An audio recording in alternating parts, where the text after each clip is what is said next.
जय जगन्नाथ रामकृष्ण हरी. आज आम्ही 6वा दिवस वणीवरून पायदळ यात्रा पंढरपूर करता निघालेली आहे आणि आज केळापूर या जगदंबेच्या दर्शनानंतर इथून पुढे आता प्रस्थान करत आहोत. चला तर मग वारीचा आनंद घेऊया.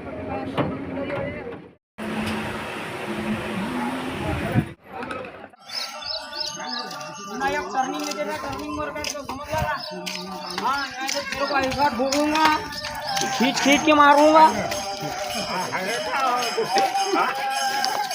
माझ्या फुटबॉल मोबाईल